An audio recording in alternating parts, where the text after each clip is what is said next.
not being accused outright of setting the pace and rocking the real estate market. But what they're being told is, you got to do something a lot more fair. And until you come up with that system, you better take this damn thing down. They can't come right out and tell them that, but they can make their life miserable. So if you look at areas of the country, they started already to take them down. They say there's no Zillow estimate available and this and that. This is where there's anything other than, I suppose, and this is just me saying that they haven't got hardcore sales to back it up. They're just pulling them off. Down here in Florida, it's tough finding his estimate in the counties that I'm looking at. It's tough. You can't even find that. But I mean, there's plenty of other people out there putting dollar amounts on houses. But so anyway, so that's all the useless information I have for you for this evening. That's interesting, though. That's good. Yeah. So I thought that was interesting. The guy called me with it this morning. He says, "Hey, you gotta listen to what's going on with Zillow." Now, Zillow does not put people. This guy was just there visiting. He was there with somebody else. It must have been a family member or something. He wasn't there officially representing Zillow. This guy. They don't send people outside.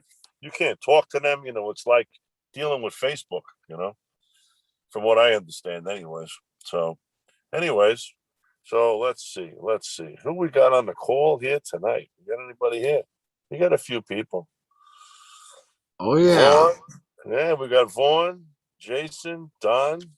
Very good. What's going on with John, Don, Jason, and Vaughn? Okay. We got Rosalind popping in here too. Okay. So who's got something they want to chat about here this evening? Who's got a deal to talk about? Let's go. Let's get it started. First up, we're going to spend the most time with you. Hello. Anybody home? I got a question. Where are you guys really marketing? I mean, I'm marketing out here down in Florida also, and nothing, crickets. I mean, text blasting is. Well, look at the market in Florida. I'm down here right now, and the woman I talked to a woman this morning. I got a postcard in the mail from me. She says, "Listen, I enjoy your postcard." I go, "Yeah," but she says, "I get phone calls from people every day asking me if I want to sell my house every day." So I mean, if this market keeps going the way that it's going, you got to find different places to invest. It's not going to be down here in Florida. Yeah. It's not going to be done. I mean, I invest in Alabama. I've done a little bit in Georgia and the Carolinas and Tennessee. So I'm down here in Florida because I invested here 10, 15 years ago. So, and everything I've got left down here now are rentals. And I just sold one. I'm pissed off I sold it. I'm so mad at myself. I did a 1031 and I'm trying to hunt around, trying to find something to buy. I'm like, you know what? I think it'd be cheaper just to pay the taxes than to pay an extra $100,000 for a house. So I don't know. I hope I didn't make a mistake. Who knows? We'll know when the wash comes out. So I suppose, but there is no secret there is no secret sauce. Where in Florida are you looking? All right. I'm going up and down the West Coast. Mm-hmm. You? I've been on the West Coast. I'm in the East Coast right now, but I've been down in Tampa and Port Richey and all that coastal stuff is very, very cheap per dollar. I mean, it's on the water. But look at the areas. Go drive them. I know Hudson. Trust me. Yeah. I know. That's why they're cheap. I had a house in Hudson. There's another house. There's another area that's a lower, like the lower end of the market. That's up around Hudson. I forget the name of the damn town. I had a house there, but I sold those off. And it turns out they were, as it turns out, they were in those lower zones with flooding and stuff like that. Right, so, Tarpon and Spring Hill or whatever. No, it wasn't in those, but it was really a Holiday. Holiday. Yeah. They have a lot of sinkholes. Yeah. Oh, Sinkhole Central. Yeah. Yeah. But that's another scam. Wow. Yeah. Oh yeah, Sinkhole Central up there. Yeah. You look. Here's your house today. Tomorrow, it's literally gone. The earth ate it. You got to set the elevator down to it, going down 25 floors. Jeez. Yeah. Jeez Louise. That's like the scariest thing imaginable, yo. But you know what? if you look at all these sinkholes where they happen, it's usually there's not a creek or a lake or something that's not too far away from them. And if you come down here to Florida, I've driven all over the damn place down here. it seems these sinkholes are in areas where the ground actually goes from like sand Yeah. to like dirt. Yeah. You know, Yeah. you look Yeah. and that's where that difference Yeah. is. I was watching this Yep. public TV channel I months think I ago. watched the same one. Yeah, but I had the guys in the boat Yeah. that were going underneath Route 41 in Tampa, Yeah. and I'm like, holy, they're in. He goes, well, we're in these caverns underneath the ground. I'm like, caverns? He goes, oh yeah, you go 300 feet or 500 feet above us. Yeah. There's traffic up there. I'm like, these guys are nuts, but yeah, Yeah. It's that's what crazy. you have. Yeah, that's what you have all over that section of Florida. But that's all over the country. I mean, it is what it is. So yeah, so West Coast of Florida. The only thing I think I ever bought on the West Coast, I had some homes in years ago in Daytona, in Pelican Bay. I did really well with those. Mhm. That was years ago, man. But I haven't done much of anything else. And I think if you want to make money right now, it's unless you got some secret godfather that's handing you property out of the left pocket. I think the best thing to probably do is start looking outside the country, start looking outside the state. Yep. You know. Yep. I mean, I invest in Alabama. There's no deals there. I don't want to go up. I don't want to go up into Birmingham and stuff. It's just like Florida. I mean, there's more buyers than there are houses. So I want to go in and do my own thing. So, but I was just at a real estate meeting here in Clearwater, and who am I sitting 2 seats away from? I don't know. I don't know if you ever heard of Peter Fortunato. Yeah. This is the guy that I think he's the smartest real estate guy in the United States. The smartest by far. By far. He says, if you want to get to know a neighborhood, you want to know what's going on, he says he has grandchildren, right? He puts them in a baby carriage, he takes them for a walk, puts them in the car, drives out to a neighborhood, starts walking with his grandchildren, or he takes his little puppy or something and starts walking the neighborhood. And he knocks on doors. He sees a for sale sign there. He knows there's a problem going on with the house. He goes, and I walk up to there and I start up a conversation. He says, well, somebody asked him, so he says, what do you do with all these people that text you? They want to sell a house, but they want to talk to you over text. He goes, I contact them back. And I say, call me. Here's my phone number. That's it. Right. He's too old fashioned to do Right. this. Right. A lot of them are. Shit. And I agree with him. I'd much rather have a conversation with somebody than this 6 hours of texting back and forth and all that shit. But if you're ever in, it's a free meeting run by Larry Harbolt, and it's up in it's just south of Tampa. It's in Clearwater, and he does it every Monday night. And it's not a RIA meeting, but I mean, it's in that meeting they'll move 5, 10, 15 properties. But there's meetings up in the area in Tampa, the Tampa market, every day of the week. And he tries to, Fortunato goes to all these meetings. And if there's one that's up there on Thursday, I don't know where it is, but they put a chart up when you walk in the door. And if you want to sell your property, you put your address on this chart as you walk in, and you can add stuff to it. You can cross it out, and they move a lot of properties that way. People go there every week, just to see what's going on in the market. The Tampa real estate market's huge. Huge. Where's that meeting at? It's in Clearwater. It's in you can't look up Larry Harbolt. LARRY HOLBOLT. I have it here. Hold on a second. I'll tell you where it is. Hang on. I just went to this. It's at I think it's Mike's Pizza or something or whatever. He has it in a different couple of places, but I don't know. Mike's Pizza. That's right there on 49th. Yeah, that's the one. Every time I go to I go see right by the jail. The different place. By the jail? Yeah, that's good. Yeah, that's right down by the jail. Yeah, that's good. Hang on a minute. No, I know Mike. Good to see you, Joe. Yeah, I'm sorry. It's I meant to get with Steve last time. I know he was calling me, or trying to find out who it was, but yeah, I'm in your neck of the woods, Steve. I was in Kissimmee today. Are you still in Kissimmee? I just left Kissimmee. I'm going back down to Fort Myers. We got a house in Kissimmee we live at, so on and off. So yeah, off 192. So Okay. Yeah. little development there. Yeah. Yeah, but that's what it's Mike's. I think it's Mike's Pizza. But look up Yeah. Larry Harpolt online, and you'll All right. see. And it's a free meeting. Everybody's welcome. So, yep.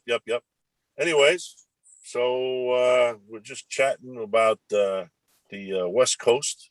And anybody else got anything they want to add about marketing or questions about marketing or what they're doing? Go ahead, Yeah, man. yeah, I do. So I have a real estate license still here in Florida. I was going to renew it. September 30th is coming up, so I think I'm going to renew it. But Divvy Homes and Home Partners of America, you guys are probably familiar with that. A little bit. And they all do this. They're basically hedge funds, and they do the lease options. And they put people in lease options, but they have a 6% success rate on the people they take in as far as those people. So I'm doing it for different purposes to pick off the people that aren't going to qualify. That would still be good. Right. So you mean you want to pre-qualify people to buy or lease their properties? Is that what you're doing? No, those are the tenant buyers. Those are those people. Right. I'm gearing towards the people to put them in those properties. In the Tampa market, in Tampa, and I'm over here in Daytona area. Oh, okay. I don't know who to even contact, but Cerebus Capital just put what they say, my brother said $2.5 billion to $5 billion in the Southeast to go buy more properties. Yeah. So what do they know that we don't know?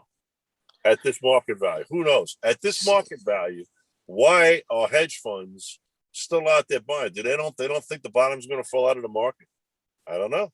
After what I heard tonight from Fortunato, I mean, holy cow, he's out there buying. He goes, if I can get a house, I don't care how expensive it is. If I can get a house, I'm going to have my tenant make the payments and pay for the house. I'll buy it. Or he'll look for seller financing or whatever it is. Well, so seller financing is so easy to get today. I go, really? He goes, oh yeah, so easy. Okay. So I dealt with the hedge funds in 2012. I dealt with them in 2008 and 2009, and when we had the meltdown, and I was one of those REO agents. Yep. And I sold about 350 properties in like 2 years. Yep. It was a pain in the ass. And then 2012 came around, then they had 3 hedge funds, like it was Colony Capital, Blackstone, and Silver Bay Corp, and they're all buying at the auctions. Yep. And they're putting it into their rental pool. But that's the answer to your question. They have cheap money. They have 1% money, less than 1%. And they're going out there. They don't care because they're going to get like a 6% net, 12% gross on their rents. And they don't give a crap. So, that's what they do. And they hold it for 5-7 years, and they'll sell it off either to a REIT or start their own. That was their exit strategy, but they're doing it again. It's another cycle. It's like one of those things you've seen it before, or like, okay, this is happening again. You asked me about Cerebus Capital because I dealt with them. They're out of Texas, and I dealt with that. They were one of the other guys that was in the game, and they were all trying to buy properties. So, they see something's happening. Like, what was it? Single Source and Altisource. Do you know them? Subservicers. Yep. Well, yep. They talked to me, and it was like 08 to 10. I'm just going to give you some historicals, guys. That history repeats itself, but we had about 8 or 9 million like homes go foreclosed during that interim, and they called back and they said to me there's about 32 million that's coming up in the next year or 2 years, and they want to ramp up. They want to see if I want to be part of that. I'm like, man, I don't want to be a player like that. Oh, I'll buy some of those, but I made a mistake in not buying the properties. That I was the mule that was just like, working and putting my money up and helping the banks, sell their own properties. But if there's something to be said for that, like, I think there's an opportunity there for this lease option thing, especially with all the evictions and all the people that are going to need to get into there's going to be influx of people who need to get in properties. I don't know if they're going to be good people, but there's going to be an influx. I hear you. Lease options is what this program is basically all about. All right, and I think it's going to be a huge market, so long as the government doesn't get involved and kicking lease options to the curb. Because I know that's one of the things that's on the CFPB's call list is to either reinvent it or I don't know. They're going to do something with legislating it because there's no rules. So and they feel like they're out the pasture. That's what I heard from Eddie Speed about a year ago. So let's see what happens. They might just leave it go. I mean, if the economy does fall off the cliff, and the real estate market, if all things go bad in the next year, and you're looking at all these foreclosures, these people have to have a place to live, and I don't care what Biden's going to do, as far as political, turning all these. Supposedly, they want to nationalize the building departments across the United States, so that there's no such thing anymore as a one family house. So they're already playing around with that out in California. So I didn't hear that. Yeah. Oh yeah, well now out in California, where this my brother-in-law, one of my brother-in-laws is out there, and he went to a RIA and he's listening, and the new laws out there set it up so that the state law goes over the local building code, and you can take a garage that's in the back of your house and convert it over to a studio apartment if you want. Run a garden hose to the house so that they've got running water for a toilet and a sink. It's ridiculous what's going on out there. But they have such a crisis with this with the single family homes. If Rick gets on here, he's out in California. He's out in the LA area, I think. If Rick gets on, he's a realtor. We can ask him what's going on with that. Well, I have a good friend of mine in Laguna Niguel. They're doing exactly that. He just bought a property. He wants to put they called it, I forget what they called it exactly, not a yurt. It was something that they could put in his backyard, so they can put another residence for his mother. That's why he's doing it. Wow. It's supposed to be for anybody. As long as you can get them off the street, it's for anybody. So it's nuts. And that's what they want to do across the country. That's this Kamala Harris's dream. So I don't know. I hope that, that's going to destroy the real estate market in nice areas. Not everybody wants to do that. She wants to set it up so that they'll put up apartment buildings next door to your house. There's no more code. Throw the code out the window. So that doesn't make sense either. Too many people in politics own a lot of real estate, a lot. They're not going to let this happen. I don't see that happening. So, and they're talking about all this thing. There's going to be, all the new laws that are going to come out that are going to really, really hinder real estate. Remember, these same politicians, these bastards, all have big investments in real estate. They're not going to sign off on something that's going to crucify them, either financially or as they own the property. So I'm not really that scared about that. I don't know how we got into that conversation, but we're supposed to be talking about deals here tonight. Deals. So, not to. Have we got anything else you want to say there, my friend? Anything else? I think we lost. Anybody? There he is. Dan, Don, you got anything else to add?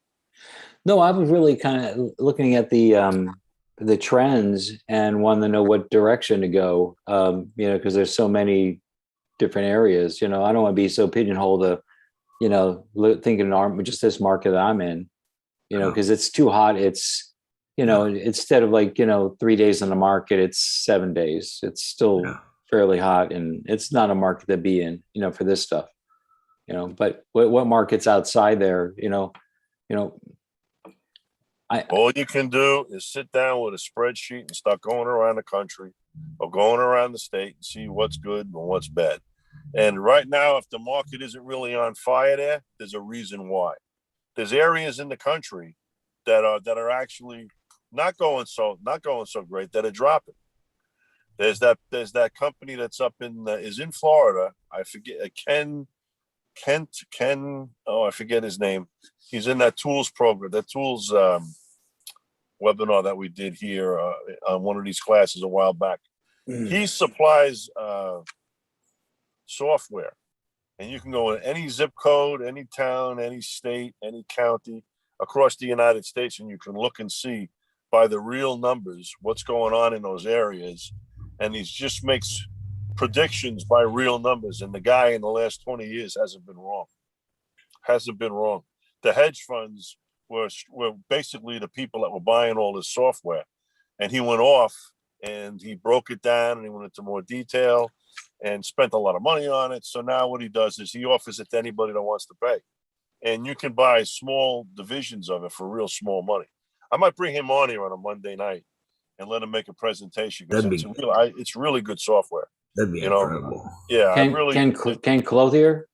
No. That guy? Oh, hell no. Okay. No. He's in North Central Florida. He's like up in what the hell is that damn name of that town? It's the lightning capital of the United States. What the hell is the name of that damn town? Ocala. He's up in Ocala, Florida.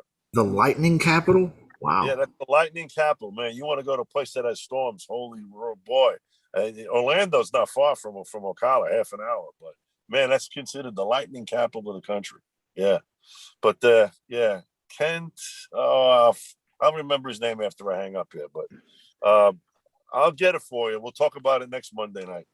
Or maybe I'll make an appointment to see if I can get this guy online to, maybe he won't do it himself, or maybe we'll put his presentation on and you can look at it and take it from there. Mm-hmm. But that would be a good investment if you don't know where in the United States you want to go, and this would break everything down for you. So I would highly, highly suggest that if you're really out there, and especially if you want to go and make you want to rock the show, you really want to put a lot of money out there, I'd say definitely go do it.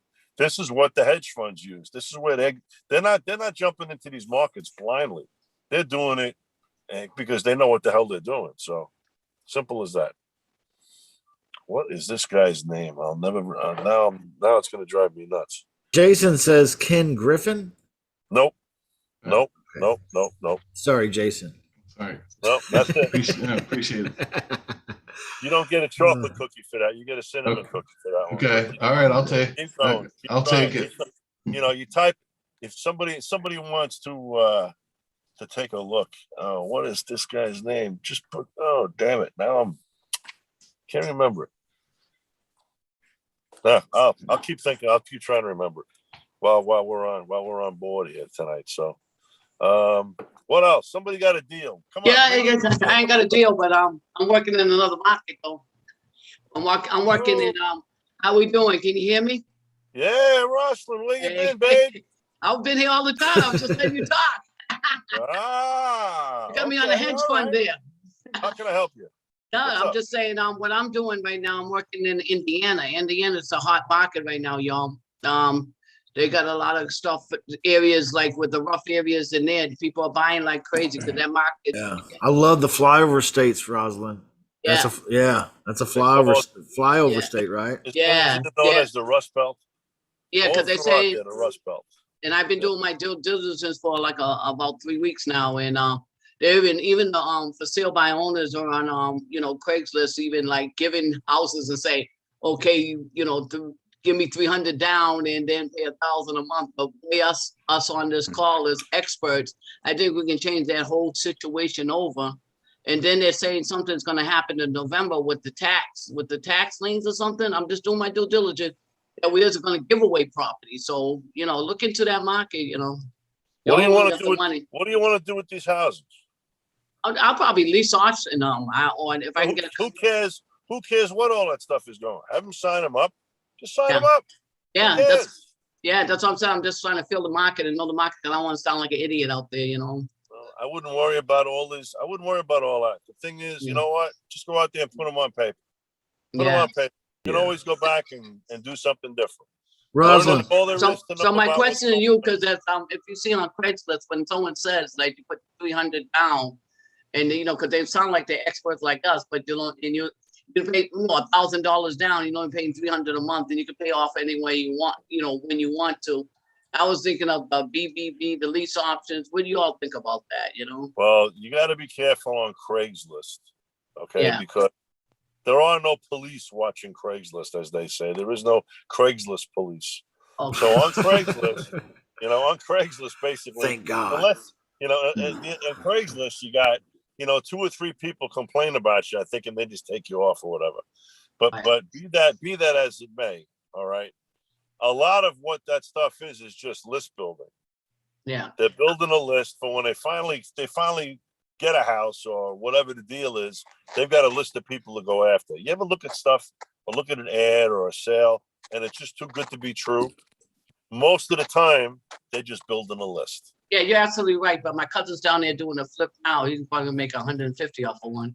He got a good deal off it, just like There you that. go. And he got a multifamily, and he got 2 multifamilies he did a year ago. Now he's doing a flip. It's right on my. I'll put them on my page so y'all can see it. But You know, so in I have Indiana, so something's happening down there. Indiana Right. is probably a decent economy. I mean, things are happening there.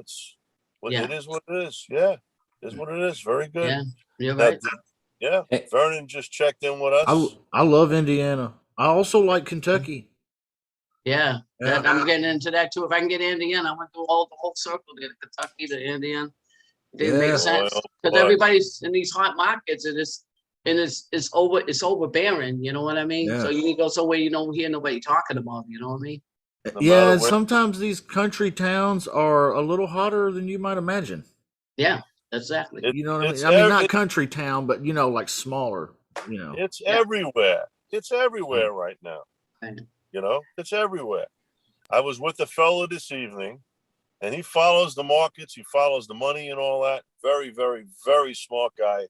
He says in the last 8 months to 10 months, he says the dollar has devalued 35%. Oh, mm. And he says real estate has only gone up 23%. Only. So he's talking about on a national basis, right? Across the country, real estate's gone up 23%.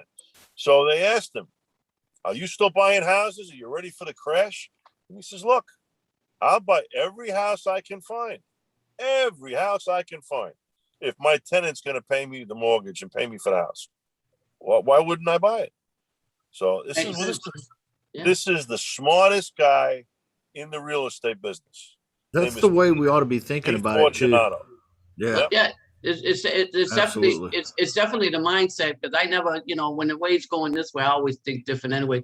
I know Justin's doing that 300 and something day motivation is really helpful too, but the Don't- main thing is Don't when get me everybody locked into people- 300 days of it now. whatever it is, but it's a lot of days.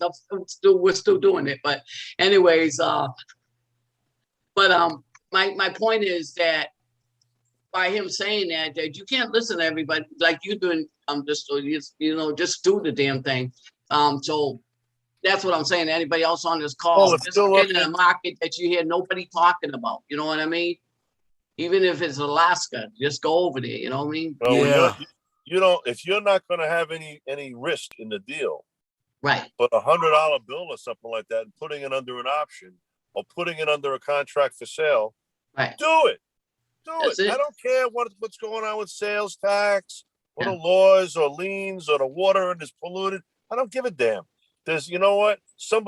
You might not want to live in that house, but somebody's gonna want to live in that house. Absolutely. And And I just stop right there and just Yeah. go put them all on get as many as you can, and think of these contracts and these properties as your Yeah. inventory. You Right. put them out in the lot, and that's where they are. They're sitting out there on a lot like used cars, or they're sitting on your shelf like a box of brand new sneakers, right? And Right. this is my inventory for the week. Yeah. And don't stop when you got 1 or 2 or 3. Right. If you're going to do the area, go canvass it and give people what they want. You can always go back and change it. Man. Give them what they want. And if Now- it don't now- work, if it doesn't work, it doesn't work. You still got 4 more to play with. So mainly Right or just wrong. get but yeah, absolutely. So do we just get the buyers, make sure we line up the buyers first and then just get in and then give it over to the buyers? And that what you do? No. Right now, there's so many asses for the seats. Don't worry Right. about the buyer. I'm Okay. not worried about the buyers. If you can find a house Mhm. that's a deal you can put on the contract, Yeah. and it's a nice house in a nice area, boom, that house is going to be lightning gone. Yeah. Okay, so don't worry about the building a buyers list and all that shit. What difference is that? Well, I don't understand why people will do that in this market right now, where you can't find the freaking houses. So what do I need a buyers list for? Right. All right. If you find a deal, you'll be able to find a buyer for it. Don't worry about it. Okay. We ought to just cut right there. Take that last 3 minutes. That was like good. It was like he just took us all to church right there. Man. Pass the offering plate, because like that was the hardcore reality of it all. I love it. In this market right now, if you want stuff that you want to, if you want to get inventory, you can lease option. You can lease option properties for the biggest stupid money as the people want. They want $400,000 for a $250,000 house. Yeah. All right, I'll see what the market bears. Let me go write you up. I'll write that contract up, and I'm not buying it. I'll lease option it, or I'll option it, right? And get the longest option period you can stall this guy for, if you want to put it that way, until you don't do a deal unless you're going to do it, subject to you, of course, getting a tenant or getting a buyer, right? So, I mean, in the worst case scenario, it's a $400,000 sale price that the guy wants $250,000 for, and he's had this thing guaranteed on the market for a while. You come along, you're his savior. Now you're going to put this contract. You're going to give the guy a lease. You're going to put it under an option, a lease option, a contract to purchase, whatever. Depends how happy this guy is and how bendable, how motivated this guy is to sell this thing. All right. About 3-4 months ago, you heard John Ionati on here, and he said he was able to sell a $400,000. He was able to sell a $250,000 house for $400,000. So how the hell could he do that? Right? How could he possibly do that? And the guy that bought the house was happy to pay $400,000 for it. Right. How the hell did he do that? Oh, He yes. did it because the person that was selling the house, all he cared about was getting $400,000. That's all he cared about. He wouldn't bother with what he's going to do with the money. Nothing. He just wanted he just would not cough out. He wouldn't get rid of his house. He wouldn't sell it unless he got $400,000. And I listened to the phone call that John did with him, and the guy told him 9 times he wants $400,000 for the house. So John went ahead and put the house under contract for purchase for $400,000, subject to funding, and some other things. Okay. He finally gets the guy by the hand, and the guy agrees to pay $400,000 for the house.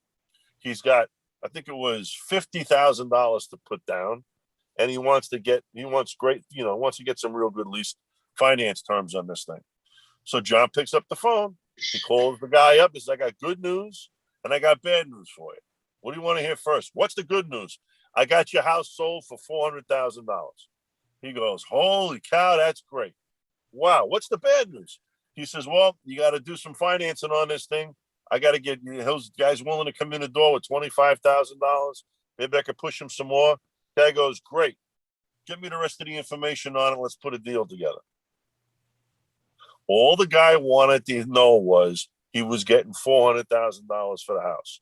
That was his hot button. He told him 9 times. Okay. He didn't say he wouldn't sell or finance it. He had no mortgage on the property. He was an older gentleman, maybe not that old, but he just didn't want to be bothered. He just wanted $400,000, and he got his money. So now the guy got in the doorway. I think John did something crazy like 3% interest and rewrote the deal and he wrapped it with a 6 or 7% mortgage and or 5% mortgage, whatever the hell it was. The guy was not the greatest credit in the world, so it all worked out. And that was probably 3-4 years ago at least. And I was down here in Florida.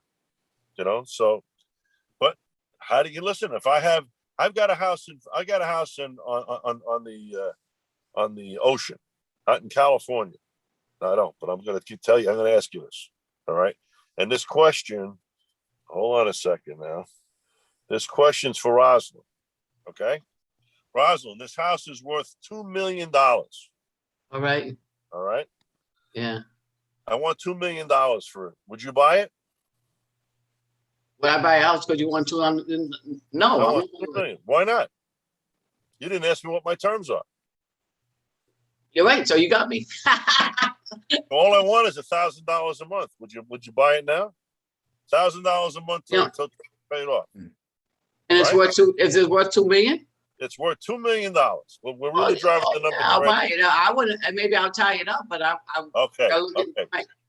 You're right. You buy it. I buy the house. I want it. Want to move into it, right? I want it because I want Right. to move into it. Yeah. There you go. Yeah. Look at the terms. Right. Some deals are so ridiculous. You look at find out what the person's hot button is, Right. and you build the terms around what the hot button is. Okay. All right. Some people it's cash flow. Some people it's having money for their grandchildren. Some people it's they're going through a divorce or they have to move or they have this large house like I heard tonight. Guys, a family called this other guy at this real estate meeting tonight. He goes, "We got to get rid of our house." So the guy says, "Why are you getting rid of this beautiful house?" He says, "I want to get rid of it before my 2 kids move back in. So we want a 2-bedroom house. That's it." They got a 5-bedroom house in Tampa. He says, "We're done. We got to get rid of this house before my kids move back in." The boomerang kids.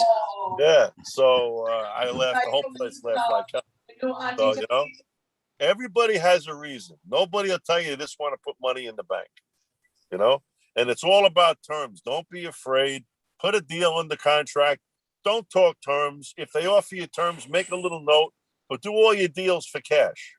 If the person is really, really tough to do business with, put them under contract for purchase. If the person's really, really motivated and they really, they bend and twist, put them under an option and see what you can do, whichever best fits the situation. Coach Steve is on one tonight. Golly. Whatever best fits. We talk about this every Monday night, babe. We're not talking about deals tonight. Nobody's bringing deals to the table. What do we got here? Let's see. Hey, by the way, they cracked the case over here in the chat, Coach Steve. What's that? Ken Yeah. Wade. Yeah, Ken Wade, the Real guy. Estate Press, Housing Alerts. That's him. Everybody go look this up when we get off of here. Ken Wade, right? And Housing Alerts.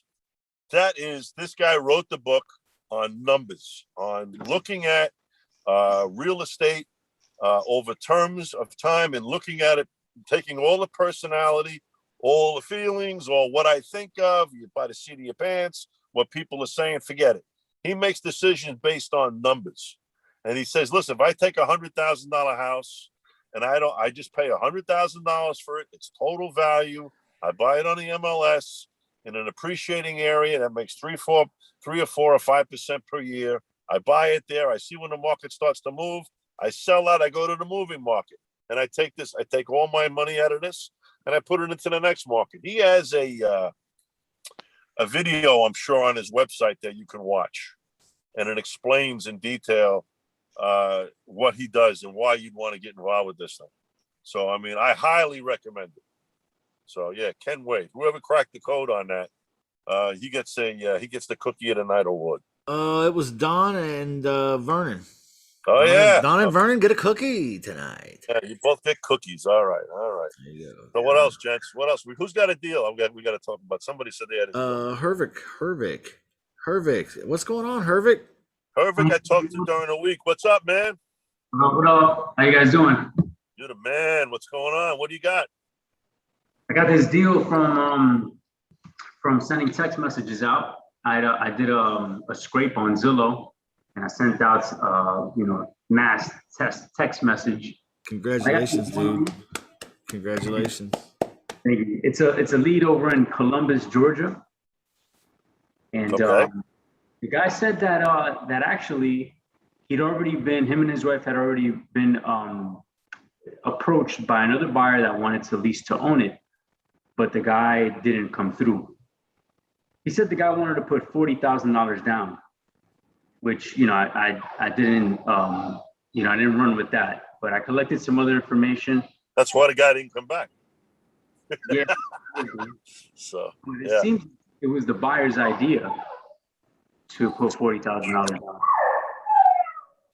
He said that the buyer was a owner of a couple gasoline stations or something like that. But anyways, I have the address here and I got some other information. Yeah. It's, I'm sitting in a car and I have no computer. I'm not at a desktop, so I'm at a deficiency tonight. I apologize, but I'm traveling, so we're doing the best that we can. Go ahead. What do you got? I think that I could approach this guy with either a lease option offer or even seller finance. They bought it, Okay. I think a year or two ago. They bought it for $97,000. They put some work into it. They wanted to sell it for 190, and Zillow seems to think that it's worth that much. Again, they bought it for 97, and the reason that his wife are looking for a new property or something to move into is because their family's growing and they need more space. I guess they got. How big is this house? How many square foot? It's a 3.2. I could look up the square footage. I don't know it off the top of my head. That's real important because if it's like 800, 900 square feet, you got to know what you're doing business with, you know? Yeah, from what I remember, it was maybe like 1,200, 1,300 square feet. It was a good size 3.2. It's an average house. Okay. Yeah, average size house. And again, he said that that they're looking for a house with more bedrooms because their family's getting bigger. All right. I'm looking it up on Zillow right now. It's 3.2 and it's 1,800 square feet. So it's pretty. That's a big difference. Okay. Yeah. Good. So Yeah. they got 1,800 square feet and they need a bigger house. He says he's got 3 bedrooms, but one of them he uses as an office. Okay. And I think he seemed to say that he said the family's growing. So I'm thinking that maybe they got a baby on the way or something like that. Sounds right. Okay. So yeah, it looks like they're looking for more rooms. He said that when he had the other buyer that was like a lease purchase, that they went house buying. Unfortunately, the guy didn't come through, and so they put those plans. They put them to a stop, and they're actually living in this house, the one that they're wanting to sell. Again, they purchased. Makes sense. Yeah, they purchased it for $97,000, and so I'm thinking maybe I could approach them with the lease option scenario, which they were already up for it because they already had someone that was looking into doing that. But also, since they bought it for 97 and it's worth, they're selling it for 190. Zillow said that it was worth 185. Is his estimate. I'm thinking maybe that they have space there to do some seller financing. Well, have they got a mortgage on the house now? I looked on, did I ask him I think I did ask him if they had a mortgage on the house. And also I looked on PropStream, and yes, it looked like they had a mortgage on the house. And they've only owned it for what, 2 years? No, actually they bought it in 2020. So yeah, I guess going on 2 years. Wow. So do they need this cash to go into the next house? Question that I should ask them. I didn't ask them that. Yeah, because if you're going to tie somebody up with seller financing, or you're going to put this lease option together, they might have been looking at that $40,000. Whether this guy was really bringing it to the table or not, they might have just trying to push the hook down your throat.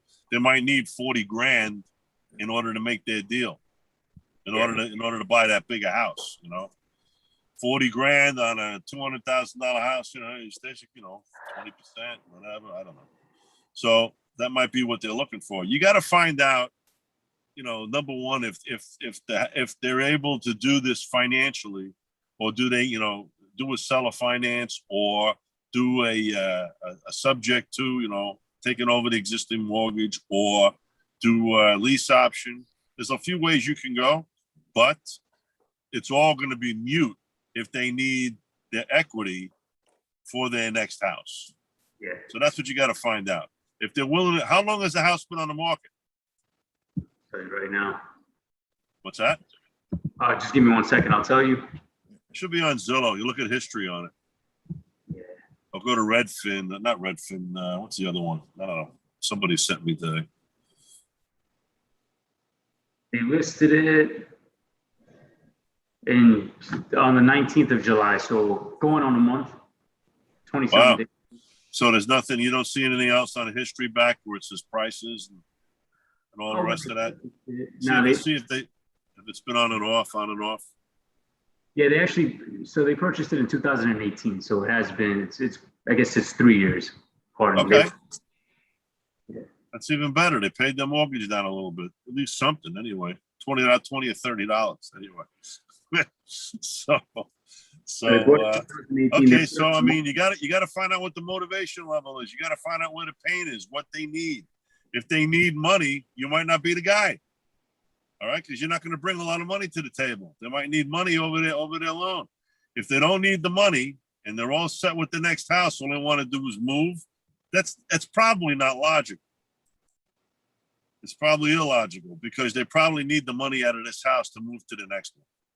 You know, if they need that, you know, then what do? You can put it under an option for say 165 or 170, and maybe you can find a buyer for 180 or 185 or 190, and maybe you can go to town with that. But doing a lease option, that might not be in anybody's in their best interest. You know, if you want to go in there as a problem solver, go in and be the problem solver. Be the professional, be the guy who's going to solve their problem. You got to find out what the problem is. You ain't going to find out unless you ask them. And sometimes you got to be blunt. They've already told you this house is too small. They need a bigger house. Okay. How are they going to get it? They're going to lease the next house or they're going to buy it? Well, they're probably going to want to buy it. Okay. If you want to buy it, what do you need to put down on the next house? That would be one question I would ask. So, well, we don't know. I said, well, how expensive a house are you looking at? And if you look at that and the income and all is right, maybe his income can carry this house and the next one. Who knows? Let's assume it can't.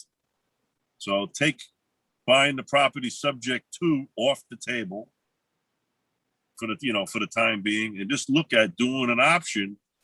You know, maybe you can get 10 or 15% back from what they're asking for the house. And so, listen, if I bring you a buyer, boom. Or tell them, listen, let's list it. Let me give it to me for 160, and everything over 170. If I get more, we'll split it. You know, and you can put that in. That's your option. I have an option to buy it for $160,000 or $170,000, whatever it is. And if I happen to find a buyer for more than 170, however you word it, we're going to split it 50-50 with the seller. There you go. So now I say, listen, what would you rather do? Go pay a realtor, you know, that's not going to take a dime out of his pocket, or me. And the person that explained all that the best was always LeGrand down in Florida. He says, who would you rather have, do this deal on your house? He says, a realtor, a real estate agent, or a guy like me who's going to do nothing but use his hard-earned time, his own personal money. He's going to be thinking about your house all the time to go and sell it. When I'm watching TV, I'm thinking about selling your house. When I'm mowing my lawn outside, I'm thinking about selling your house. When I drive my car down the street, I'm thinking about selling your house. When I'm having sex with my wife, I'm thinking about selling your house. So that was his gig. That was his gig. That's what he said. So, I'd probably put that under an option and see if you could do something with that. What do you think there, Coach Justin? Yeah, I think you got to talk to the person and find out. 40,000 is such an exact number, and of course, it was not an idea that they came up with. It was an idea that the tenant buyer that they were going to do the deal with, and of course, they said yes to 40,000 down. Or it was a wish dream, and they never had the 40,000 in the beginning. They just I was going to say that I have had people come to me and say, "Oh, I love this house. We have 40,000 down." I have never ever found those people to be other than flaky, really, and I don't know how else to say that, but you mean buyers are liars, so you got to find out, though, is 40 probably isn't the magic number. There's probably a real magic number below that, and for this size of house, you're going to want it to be something pretty reasonable, like somewhere probably in the $5,000, maybe $10,000 range, depending on how nice this neighborhood is. And that'll be as far as you'll want to go with them. Otherwise, they'll be eating into your upfront monies from your tenant buyer. You won't make anything. Or even if it's an owner finance deal, you still have to make the front end work, right? So you can't pay out more than you're able to collect, either in upfront or in lease or in monthly cash flow type thinking. So you got to know where they're at, and right now you just don't have a gauge on it yet. So I would call them and find out, just like Coach Steve said, I think that's the only really good advice. I That think you could offer in that. if they're a young family, they probably need this equity to go into the next house. And if they need the equity to go into the next house, I'd say, you know what? Just put it under an option. You can always come back and say, listen, and explain that you have an option. You got somebody that wants to do a lease option. You can always go back to that. But I'd say to get the door open and get it wide open, where you can make the most money right now, today, all right, is if the property's really worth 200 grand or 190, and you can get it on paper for 165 or 175 or whatever, right? Appeal to their greed gland. Tell them, listen, give me an option to buy it for whatever it is, and mark it up $10,000 for yourself, and say everything. If I get somebody to buy it for over 170, or whatever that number is, we can split it 50-50, or I'll give you 75% and I'll keep 25%. You would have already made 10 grand already, and now you're not talking about renting it out and all that. I don't think that's going to be in the cards unless they've got the money to put down on the next house. You won't know until you talk to them. If they got somebody coming in the door with $440,000 in their head, 10% down, it's a $400,000 house. They might need 40 grand for that next house. I don't know. You won't know till you ask. That's a good point. Yeah. All right, boss. Huh. Yeah, thank you. I know he said that they did want to stay in the same neighborhood, so I'm thinking it's probably, maybe a couple dollars more if it's going to be like a 4-bedroom house or something. But I hear everything else you were saying. Yeah, I could see how an option is probably the best way to go about it. It's kind of be like, hey, would you let it go for 165? Give me an option on it. Let me run around and find you a buyer for it. Yep. And explain. You got to have the reason why it's better to do business with you than do business with the general realtor. Go on our list and look at what it's going to cost them to sell, the cost to sell sheet. All right. Which is very, very, very important to use. You should use that with all your sellers. The cost to sell sheet, very important. All right, and that should also be. You can fill that out and send them a copy of that, and then have a conversation over it. Because that's something that nobody explains to them. How much money they're really going to net if they let this house sit for 5 months, and in the meantime it still hasn't sold, versus doing business with you right now, where you're going to put your heart and soul into this thing and make it happen. You got it? Copy that. Yep. All right, man. Anything else? That's it. That's it for now. Thank you. Hey, man, you're the man. You're the man. How'd you do with that deal we talked about over the weekend? Oh, last week. You doing making any headway with it?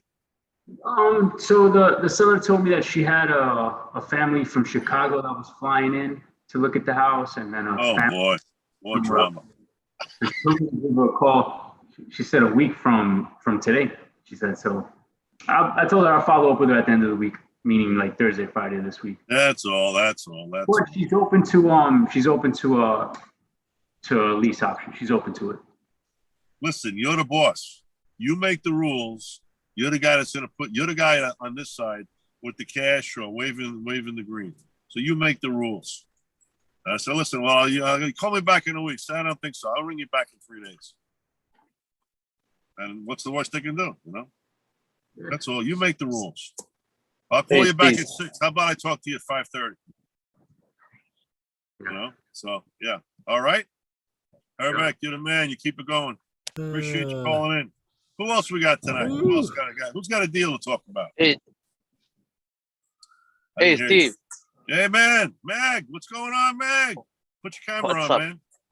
I can't. I'm driving. But listen, yes. Quick question. Have you done any deals with on the HUD Homes, those sites, or Hubzu or auction? Have you done any deals like that, or no, on the website? I have a one-word answer for you. Are you ready? No. Go ahead. No. There's too much traffic on them. Hubzu, forget it. Oh Lord. No, I don't do any of that. Let the general public, the people that the amateurs and all that don't mind paying $50,000 over market value for a house that's a wreck. Let them do it. I'm not into those kind of surprises. I'm just not. We're training people here to talk to people that have problems, individuals that own real estate. We're not talking about REOs. We're not talking about anything having to do with banks remotely, and as far as the source is concerned. We're talking about being a problem solver. You're a doctor. You're a professional. All right.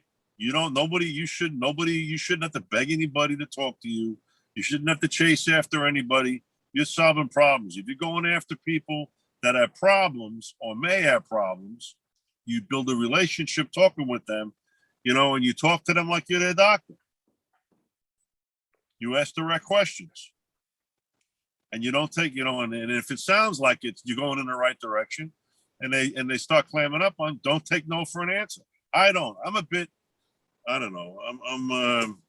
I'm almost combative on the phone sometimes. People ask me, "Oh, we got to hear you on the phone." No, man, you don't want to do what I do on the phone. I'm too combative. I don't take no for an answer. So, but to answer your question, no, I don't go to those websites. You don't need to. There's so many homes that are for sale. Look, if you forgot about the MLS for a minute, and you did nothing but sit down on your phone, and I'm not telling you to send text messages, make 10 phone calls a day, just to people that are for sale by owners. And they say to them, "Why are you selling that beautiful house?" I don't ask that question. I ask people how long they've owned the house. And that leads me in the back door. How long have you owned this house? Wow. So when I do what Claude Diamond does, and I got this from him. How long have you owned this house? Wow, that's beautiful. You got real roots in that neighborhood. You've lived there for 10 years. Why don't you just stay another 10 years? And when you say something like that, you're tripping the person up to telling you why it is they want to sell that house. You're only there for a year. Oh, why would you? You're only there for a year. Don't you want to stay there and plant roots in the neighborhood, be there 10 years and then call me? Well, no. Well, why not? And then they'll tell you what's going on. Why? So you're going to make more money and you're going to find things a lot easier if you deal with the general public that's selling houses, as tough as that is. Because you're going to find out in the long term that you're going to get burned with all the garbage that's out there, that the REOs that the realtors couldn't sell. So now to run the auction lists. Think about that. As crazy a market as this is, that garbage didn't sell. Most of the time, they've already been represented. All right, Mag, you still there, man? Hello. Anybody hear me? Yep, we're here. Yeah, Okay. I got you, Steve. Thank you, buddy. Okay. All right, Hey, bro. everybody in the VIP Zoom room here, the chat. I put a couple documents from Coach Steve, the lease to own template savings, and then also the realtor versus rent to own comparison chart. So that'll help you kind of piece together some things here a little bit with maybe the homeowner. Hope that was helpful. I think Hervik was asking for something like that. That's boom. We're not gonna sign off yet, but I want to ask everybody on this call, and I see a list here of all of our participants. Who is on this call tonight that's not a member of our group, that hasn't signed up and is not a member? You don't have to be embarrassed. You don't have to be ashamed. I'm just curious if everybody that's on this call is already a member, because we've opened this call up to everybody. Anybody can get on. So if anybody's on there this evening, I can't. Justin, you going? I think everybody here is a member currently. Oh, that's great. That's I'm great. brand new. I'm brand new. Oh, I love brand new women. No, you ain't. Oh, He said he loves brand new women. I love brand new women. All right. Never been touched. There she is. Okay. How'd that go? How'd that song go? All right, guys. Anybody else got a deal? Come on, we want to see a deal. Anybody? Yeah, come on. I would love to hear some deals. Yeah. There we go. Come on, bring up some business. What do we got? Anybody else? A lot of people. Eric, that's a deal. Come on there. Come on. The hair ain't shining for nothing. Come on. Oh, Perfect's already brought us something. We've been chatting. So, Yeah, he been doing some deals. What happened with that last deal you had? Did it work out? what last deal? He was telling us on one of Justin's, God, he had something going on. And I don't know. I forgot it was, it would sound nice. Didn't get to. Did you get? No. Let's not backtrack. Let's go forward. And who else? Who here has got it? Anybody else here on this list? Anybody on the call has got a deal they want to talk about tonight?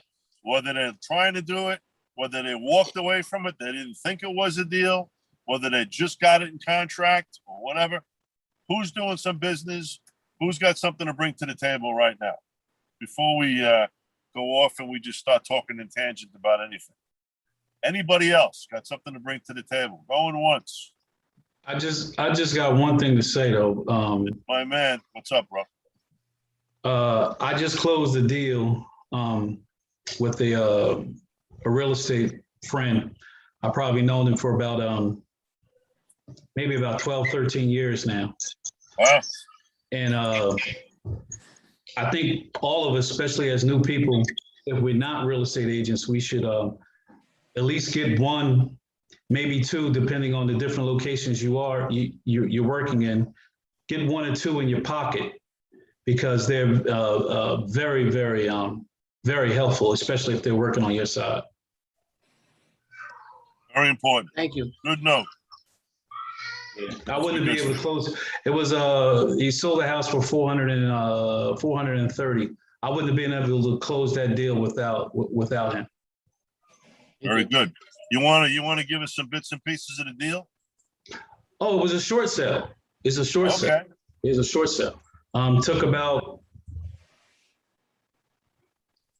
90 days, maybe 100 days to close. Well, that really is a short time for a short sale. Yeah. Absolutely. I mean, it's probably if it was all fixed up, it'd probably go for maybe about 510, something like that. But they got it for like I think 430. You got it for 430. What did the bank approve? 430. 430. Okay, and what'd you retail it for? No, I gotta cut out of the guy's commission. Oh, okay. Yeah, I gotta cut out. It's like a what was it? $15,000 commission or something like that. So he gave me a nice little cut. Yeah. That's cool. Very good. Very good. Keep it going, man. Keep it going. When I grow up, I want to be just like you. No, you don't. I just can't figure out the beard, man. That's all. All right. Thanks, Vernon. I appreciate you being here. You're the man. All right. Who else we got on board tonight? Want to talk about a deal? Going. Let's go. Steve, I want to Getting late. Steve, I want to throw something out there. Yeah, go ahead, man. Rosalind asked me about a deal that I was working on previously. One thing Claude told me, which I need to start practicing more. He's like, he said, close the people on that first phone call. You know, you could always go back, fix it later. And that's been my error right there, where I'll collect all the information and I'll say, okay, I'm going to get back to you. By the time I get back to them, kind of like the lady, she's like, oh, I got a family coming in from Chicago, and it just kind of delays me on making my offer and ultimately possibly getting it under contract. So one of the last conversations I had with Claude, he's like, just go for it. Lock them up right there. Kind of the same thing you're saying. Lock it up. Go back, fix it later. You know, so that's kind of my error. Go backwards a second. You got all the information from this person. And then what were you going to do with it? You're going to go think about it or run your numbers and go up and down the list. What if you didn't do that? What if you just said, okay, what's it going to take to make this deal today? Well, I want $200,000. All right. So if I send you a contract now for $200,000, what's going to happen next? I'm going to sign it and get it back to you. Okay. So you're going to what? I'm sorry. What's that? I'll sign it and get it back to you. There you go. Okay, so I'm going to get it over to you now. I'll get the contract together, and if you can get it right back to me, and we'll talk at 3 o'clock in 45 minutes. Is that all right? Okay, boom. Get everybody on paper. You can always go back and fix it. Don't be so concerned about what's in the contract. Don't be concerned about what's missing in the lease option. If you got people that are they're not going to stab you in the back. If you're doing business in good faith, and if you're solving a problem, and there's a glitch somewhere down the road, don't you think they're going to want to fix this glitch? when it comes to the documents and all that. So don't worry about it. You know, I saw a deal for a house get done on the back of a napkin in a bar. These guys signed off, guy handed them some cash, boom, boom, boom. We're going to close it in a couple of days, just like that. And they did the deal, sitting on a contract. That's it. And the two of them didn't even know each other. So don't be afraid. We're not, and you know what? Perfect. If you did that deal and you sent her $100 or $1,000, all right, your agreement's going to say that you got a right to get your money back if you cancel, I'm sure. So tell me, what do you got to lose? Didn't have anything to lose. So there you go. You just answered your own question. So how many more are you going to put on the contract tomorrow? You're going to be an animal. Yeah. Herbert's going to be an animal tomorrow. Going about it that way, thinking about it with that state of mind, then yes. Like, you know, I'm thinking I'm going to have 2 to 3 times more properties in the contract if I went about it that way. So now you look at it and you take every one of these contracts is a piece of inventory, and you stack them up on your shelf, each one in each spot, and you want to have all this row all full. So now when you start, you're going to merchandise these things right away, market them, whatever you want to call it. All right. And you're going to try and do that as automated as possible. You don't want your phones ringing with buyers and phones ringing with sellers. That's not going to work. All right. So when you get to that point, you're going to start hustling. You've been doing this for a while. This isn't your first rodeo. So, but when you've got a wall in your office that's 10 feet long and it's got all these 8.5 by 11 documents, one document, one contract, another contract, how are you going to feel at the end of the month when you got 15 of these things, and next month you get another 15 of them? All right. Anybody calls you, you can place them in a house almost anywhere. Now what? And what happens when the person you put on the contract 60 days ago, you didn't find the deal? Say, listen, I'm real sorry. I got people coming. You know, it's just that you're asking a lot. I think you're asking probably, we put it out there on the street, and, you know, the street is going to tell us what the market value is. And I'm coming in with numbers on this, but I'm ashamed to tell you that I'm probably about $15,000 short. Really?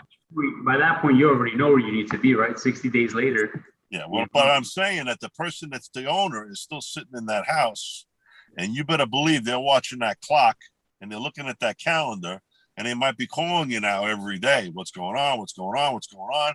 You know, and now you're going to know from your business model what you're going to do with this property. Is it a lease option? Are you going to lease it out and be a sandwich guy? Are you just going to, you know, just assign it on a wholesale lease option? Are you going to option it? Sonny, are we putting you to sleep, man? Yeah. No. Sorry, man. It's late. It's late over here. Buddy, I'm with you. I'm up at 4 a.m. I start at 4. Oh man. All right. I'm sorry about that. All right. Wow. I thought we were losing you there. Yeah. So Hervek. All right. So you put all this together, get everybody on a contract, and away we go. Do it. Right. Nothing to lose and all to gain. Realtors hate us. What can I tell you? We just had Don on. Don still has his license. He's still not a believer. What can we say? Nah, he's a good guy. Hey, I'm a realtor. I love you all. There you go. I said I had a real estate license. I didn't say I was a realtor. Oh, There's a distinction. I have to watch my language. There you go. Yes. Yes, He didn't join the club. There you go. All right. Anybody else got a deal to talk about? Or we're going to break away and just spend 10 minutes just bouncing the ball around? Anybody else got a deal? Going once, speak up. Anybody else going twice? Yeah. Anybody else 3 times? I tell you what, Steve, I'll throw one at you. I've got 2 deals that I'm in the midst of, but they're both have reverse mortgages on them. I mean, those are, so how do you deal with those? I've got like. Are they in default? They're short sales. Yeah. Well, one couple, they're in their, 89, 90 years old, and they're in assisted living. So they kind of let it go. It's been vacant for a while. Oh, okay. I wouldn't do a short sale. I'd rent the house out. Don't get a lease. Rent it out. Yeah. From who? Don't get a lease. They're the title holders to the house. Right. You know, and are they worried about what their credit is at 90 years old? Probably Oh, come on, not. come on. No, I'm saying, are they worried about what No, their credit is? They don't no. give a shit, right? nope. So the only way the reverse mortgage company is going to get this house back is probably force a foreclosure action. How long is that going to take in the state of Florida right now? Oh yeah, but better put some more fingers up there because Yeah. the courts aren't even up. So you Yeah, can that's, take that's this. true. You could probably take this property. This is a whole nother phone call, guys. You could probably take this property, get a lease, not an option, get a lease, or you can even get a lease with an option from the owners of the property. Pay them a small amount. If the property rents for $5,000 a month, give them $1,000 a month, and tell them you'll fight. You'll do the foreclosure fighting and action and all that in the court. You hire an attorney to take care of it on your end, right? And that you can give them, you can sign a performance lease with them, or you just give them performance money, which would be larger than 1,000, where you're going to clue them in as a venture partner, so to speak. I wouldn't do that. I just sign a straight lease agreement with an option to buy it. My option would be, if I wanted to buy in this house, anything over and above the payoff and my expenses, we split down the middle. And you're obviously going to be doing this possibly with even their estate. Now, if something happens to them and it goes into an estate situation, they're both gone, this thing could be tied up in the courts forever. So if the house is in good shape, go rent it. Lease it out. Sign a 10-year lease. Sign a 10-year lease. Mhm. And you can go in as the tenant, and you can fight today. You can fight for what you want to call it. Equitable interest. Well, you do, so to speak. You have an equitable interest, so you can still fight it as a tenant. You can fight the foreclosure. There's a fellow online that does a course for that, which I purchased, and some other guys that are on this call, they've also gotten involved with it, but it'd be worthwhile. That's what I would do. I'd rent the property. Now, if you're going to think about this. If the property, how much would that property rent for in a regular if it's in decent shape? 1,800, 2,000. Okay, so $2,000. If you give the family $400 a month, you're not paying the taxes, you're not paying the insurance, you're not paying anything. It's in a foreclosure action. It's going to go into foreclosure if it's not already. So now $1,600 a month. If you rent it out for $1,800 and you're giving them $400, I'd drop it down a little bit on the market, and or whatever. It depends on how hot it is there. That money goes in your pocket every month. Mm-hmm. That's terrible, isn't it? No, you know what? That's funny you should say that, because from in Nevada, I have lots of friends of mine that they bought HOA liens, and in Nevada, the HOA liens extinguish out the first position mortgage. They do in Florida also. Is it Florida a super lien state? No. Is it? And I thought it was. Yeah, and what happens is they would do exactly that. They give their attorney $5,000, he'd fight it, and they cash flow it for 2 years, and then they try to settle with the bank for 40% of the value. Wow. That's their deal. Boom. Yep. That's a training by itself. Yeah. Now that's what I would do with that house. What's your second deal look like? Same thing? It's another short sale in Las Vegas. It's I've had it for a bit, and it's a 275 we had the last sale with, and now it's at 334 value. I have the grandson who's the heir. It was his grandfather that I knew, and he died, and so it didn't go through probate. His house went through probate. The other house went through probate. This did not. We got another reverse mortgage in the background. So that number keeps growing. Of course, it's never going to stop. Yeah. Besides the forced placement insurance, they got default figures and all on it. So from the second this guy dies, this thing already becomes a collection model. So right. Now this is out in Las Vegas? Yeah. Is that a judicial state or non-judicial state? Do you know? It's non. It's non-judicial. Well, they could move a lot faster than they can in Florida. Well, no, it's both, but it's typically 4 months in and out. But if they have to sue, if they really want to clear title, if they had issue, then they go a year. Then with the judicial foreclosure. Well, I like non-judicial states because it takes forever to get a foreclosure done, like Florida, like New York and New Jersey. You put your house goes into foreclosure on Long Island, where I live. All right.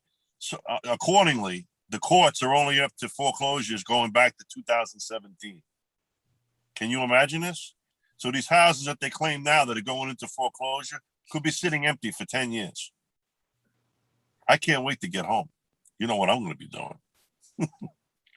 Ixnay that. You got to cut that off there, Jason. You got to edit this. No, so what are you talking about? So as far as this goes, in terms of the reverse mortgage, I know I cash flow it, why that's happening, but what are you saying as far as just, I missed that part. Say it again. No, it's the same thing. It's the same thing. Getting late here. When it's judicial and non-judicial states move a lot slower. Non-judicial states move faster. Yeah. Non-judicial states move very fast. Yeah. All right. And they don't have to go through the court system unless it's fraud or God knows whatever.